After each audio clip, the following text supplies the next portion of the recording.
Bismillahirrahmanirrahim. Assalamualaikum warahmatullahi wabarakatuh. Nama saya Siti Aulia Rahmi, NPM 18520059.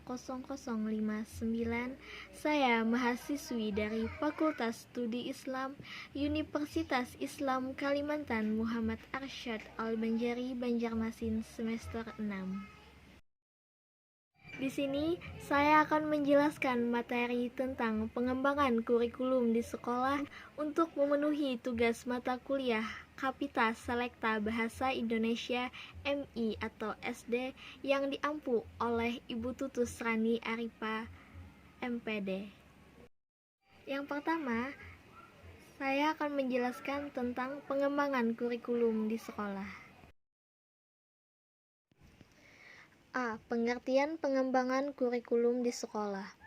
Pengembangan kurikulum di sekolah adalah proses perencanaan dan penyusunan kurikulum oleh pengembangan kurikulum atau kurikulum developer dan kegiatan yang dilakukan agar kurikulum yang dihasilkan dapat menjadi bahan ajar dan acuan yang digunakan untuk mencapai tujuan pendidikan secara nasional. Yang kedua, B. Tujuan pengembangan kurikulum di sekolah. Tujuan pengembangan kurikulum adalah untuk merumuskan suatu proses dinamika yang dapat menjawab tantangan terhadap tuntutan perubahan yang terjadi dalam pemerintahan dan bersifat umum. Dan tujuan kurikulum pada dasarnya yaitu merupakan tujuan setiap program pendidikan yang diberikan kepada anak didik. Karena kurikulum merupakan alat untuk mencapai tujuan, maka kurikulum itu harus dijabarkan dari tujuan pendidikan. C. Fungsi pengembangan kurikulum di sekolah. Fungsi pengembangan kurikulum di sekolah dilakukan dalam aktivitas belajar mengajar. Kedudukan kurikulum sangat krusial, karena dengan kurikulum anak didik akan memperoleh manfaat. Namun demikian, di samping itu kurikulum juga bermanfaat bagi anak didik. Ia juga mempunyai fungsi-fungsi lain, yaitu 1. Fungsi kurikulum dalam rangka pencapaian tujuan pendidikan. 2. Fungsi kurikulum bagi anak didik. 3. Fungsi kurikulum bagi pendidik. 4. Fungsi kurikulum bagi kepala sekolah. 5. Fungsi kurikulum bagi orang tua. 6. Fungsi kurikulum bagi sekolah tingkat di atasnya. 7. Fungsi bagi masyarakat dan pemakai lulusan sekolah. D. Jenis metode dan strategi. Metode adalah upaya untuk mengimplementasikan rencana yang sudah disusun dalam kegiatan nyata, agar tujuan yang telah disusun tercapai secara optimal. Metode juga digunakan untuk merealisasikan strategi yang telah ditetapkan. Dalam satu strategi pembelajaran digunakan beberapa metode. Strategi pengembangan kurikulum menurut T. Rakjoni, strategi pembelajaran merupakan pola dan urutan umum perbuatan antara guru dengan siswa dalam mewujudkan kegiatan belajar mengajar untuk mencapai tujuan yang telah ditentukan. Strategi pembelajaran merupakan rencana tindakan atau rangkaian tindakan, termasuk penggunaan metode dan pemanfaatan sebagai sumber daya atau kekuatan dalam pembelajaran untuk mencapai tujuan tertentu. Tahap-tahap yang dilakukan dalam pengembangan kurikulum di sekolah. Menurut Harry, tahapan pengembangan kurikulum dibagi menjadi 4 tahapan, yaitu yang pertama, merumuskan tujuan pembelajaran. Terdapat 3 tahap dalam merumuskan tujuan pembelajaran. Tahap yang pertama yang harus diperhatikan dalam merumuskan tujuan adalah memahami 3 sumber, yaitu siswa, masyarakat, dan konten.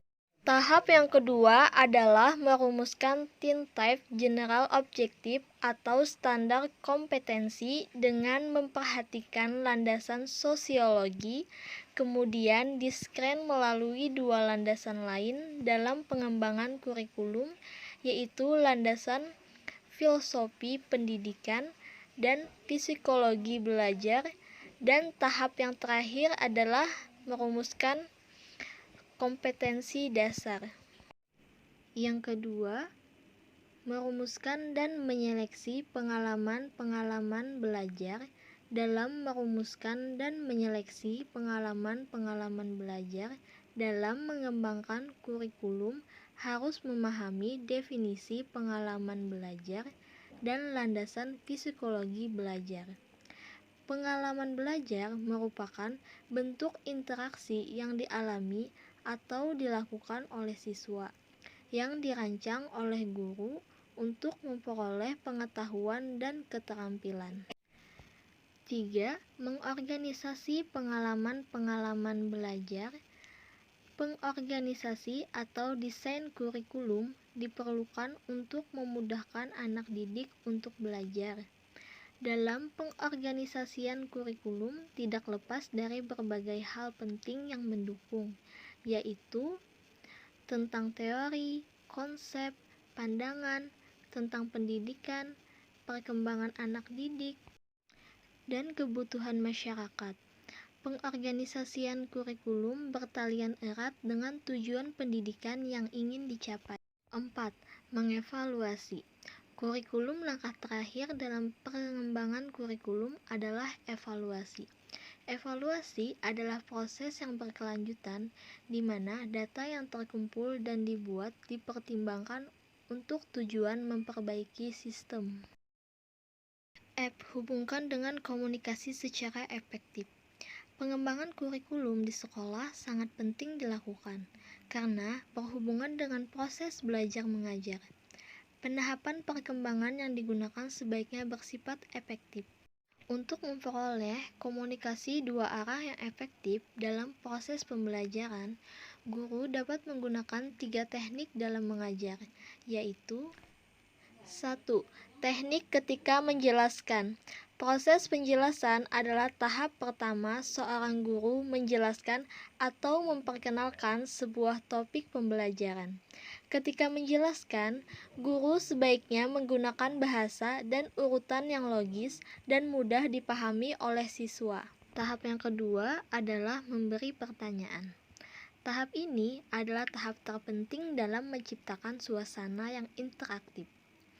Melalui pemberian pertanyaan, guru dapat mengetahui pemahaman siswa selama proses penjelasan sebelumnya. Guru juga dapat membangkitkan keinginan siswa untuk memberikan pendapat atau contoh yang berkaitan dengan penjelasan. Guru dapat menumbuhkan rasa percaya diri siswa untuk lebih berani berbicara, dan guru juga dapat mengetahui tingkat pemahaman siswa di dalam kelas. Yang ketiga, tahapan terakhir adalah mendengarkan. Ini adalah tahapan yang belum pernah dilakukan oleh guru-guru yang ada di Indonesia, yaitu mendengarkan siswanya.